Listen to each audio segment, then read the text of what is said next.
विजु जनता दल पक्षर प्रवाद पुरुष विजु पट्टनायक 27तम पुण्य श्राद्ध दिवस पारलाखेमुंडी पालित हो शह शह विजु प्रेमी एथिरे सामिल हुई कलेज छक स्थित विजु पट्टनायक प्रतिमूर्ति में माल्यार्पण कर श्रद्धांजलि जणाइछन्ते।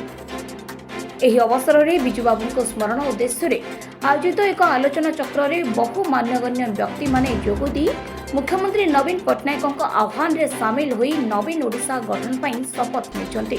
गजपति जिला प्रति विजु पट्टनायक अहेतुक अनुकंपा संपर्क में उपस्थित बुद्धिजीवी मतव्यक्त करते।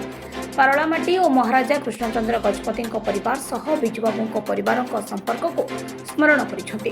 प्रतिदान स्वरूप जिला गठन में जिला को गजपति नामकरण कर विजु पट्टनायक महाराजा कृष्णचंद्र गजपति को उत्सर्ग कर एक युगांतकारी पदक्षेप ग्रहण कर जहां जुग जुग धरी स्मरण कर पारलामाटी। सुपुत्र मुख्यमंत्री नवीन पट्टनायक जिला प्रति अनुरूप मनोभाव पोषण कर आगक साधारण निर्वाचन थी सुजोग में विजु परिवार को विपुल समर्थन करने को आह्वान देते उपस्थित बुद्धिजीवी।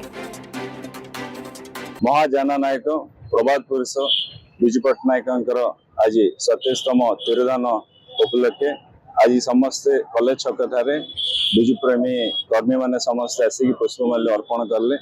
संगे संगे आज गोटे समृद्ध सशक्त स्वाभिमान नवीन ओडिशार गठन पे संकल्प नेले। आप जानते निजर परिवार को त्याग करके 25 वर्ष निरंतर चारि दिगर विकास करके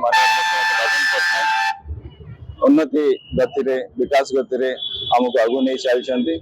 आगामी निर्वाचन रे सारा ओडिशा षष्ठ थर माननीय मुख्यमंत्री रातमोट टाण करने महाराज कृष्णचंद्र गजपति से बहुत निजर अति निकटर परिवार सदस्य थे।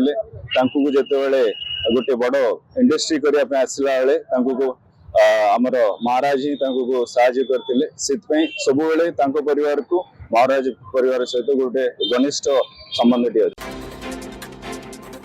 रिपोर्ट विप्लवी परिक्रमा।